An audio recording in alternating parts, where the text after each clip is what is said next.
Olá, pessoal. Daremos início à nossa primeira aula do nosso curso. Vamos falar sobre economia, uma conversa sobre a ciência econômica. Quando a gente fala sobre economia, a gente fala logo em economizar, guardar dinheiro, assim, guardar uma remuneração, um valor, e não gastar, né, esse valor com qualquer objeto. Mas economia, falando-se de economia, ela é muito mais do que isso, né? E a gente vai ver no decorrer do nosso curso, tá?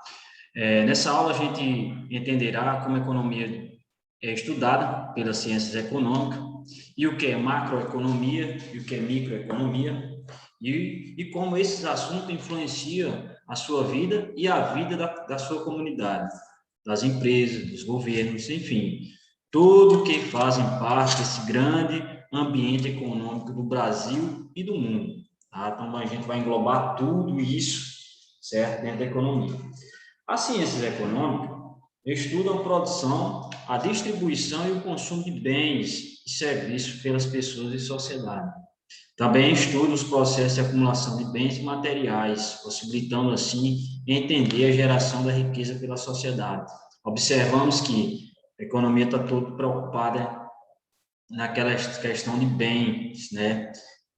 Do uso, do gasto, do ganho, da despesa, da produção, certo? E ele diz, o que é economia e como ela funciona? Bom, é a ciência que estuda os recursos escassos e as alternativas de produção, para entender as necessidades ilimitadas dos indivíduos, né? O consumo é ilimitado.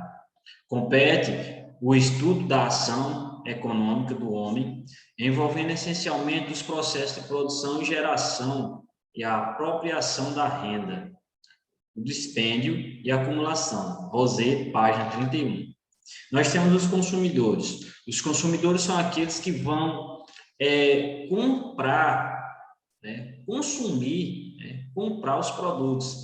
Esses produtos nós temos, pode ser alimentação, vestuário, medicamento, serviços de lazer, serviços médicos, eletrodomésticos, dentre muitos outros. E serviços como mão de obra, materiais, né? Nós temos também as matérias-primas, que é o dinheiro, energia elétrica, máquinas, equipamentos, dentre outros, para a produção de bens e serviços que os consumidores necessitam, né? Aqui nós destacamos bem que o consumo ele é ilimitado por parte dos consumidores. Não tem um limite. O consumo acaba sendo ilimitado. Já a produção do bem, ele é limitado por parte da indústria. Elas não conseguem produzir quantidade enorme, sem limite. Por quê? Ela depende de vários fatores para produzir um bem, um material. 1.3 diz o seguinte, elementos importantes no cenário econômico. Nós temos aqui a função de alguns elementos-chave que estão presentes no processo de produção e consumo, que são o agente, a escassez, o produto e o mercado. O agente, comportamento dos consumidores de bens e serviços, como eles estão aceitando um produto, como eles estão comprando ele com frequência, né? A escassez, produtos escassos são aqueles que, em alguns momentos, têm a sua oferta reduzida por consumidores, né? Muitas vezes, eles não estão comprando, né, decorrente de algum fator, pode ser um fator de época, né, questão do ano, estação, e nós temos a produção, processo produtivo por gerar riqueza e satisfação para os consumidores, mercado, local onde se comercializam produtos ou serviços. Uma observação, preços, troca, valor, moeda, concorrência, agregados, crescimentos, equilíbrio e organização são mais alguns itens que a ciência econômica se preocupa. Nós vamos falar um pouquinho sobre a macroeconomia e a microeconomia, que são duas teorias que dividem dois grandes grupos, né? Elas são divididas em dois grandes grupos. A macroeconomia, macro já vem do significado que amplia algo bem maior, né? É a atividade econômica de um grupo de indivíduos, famílias, empresas e consumidores, sendo que esse grupo pode formar uma cidade, um estado, um país, né? Podemos considerar três agregados econômicos fundamentais, que é o produto, a renda e a despesa. Produto é o somatório de todos os bens produzidos por uma sociedade em um determinado período de tempo, e a renda, que é o somatório da remuneração das pessoas de uma sociedade em um determinado período de tempo.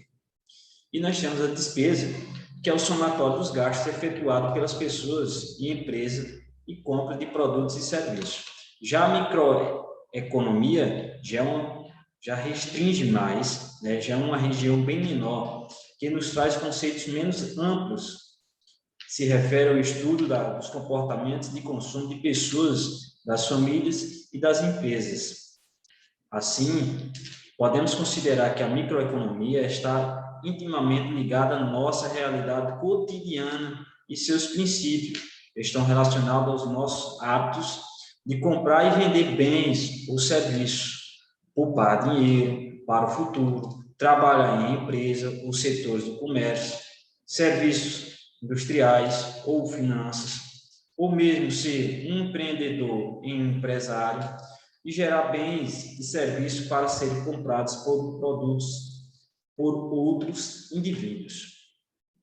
A relação entre a microeconomia e a macroeconomia, como já foi visto, nos tópicos anteriores, a microeconomia trata de atividades econômicas de pessoas, famílias, ou seja, de pequenas unidades da sociedade, enquanto a macroeconomia trata de atividade econômica de uma sociedade como um todo, ok? Pessoal, e assim, economia, cada vez que a gente vai se identificando, a gente vai começando a entender o funcionamento do mercado, o funcionamento dos hábitos de consumidores, de produtores, pessoas que ofertam mão de obra, pessoas que oferecem produtos, e a gente vai começando a entender como esse mercado vai funcionando, tá? Essa aula vai ficando por aqui, e desejo a vocês todos bons estudos.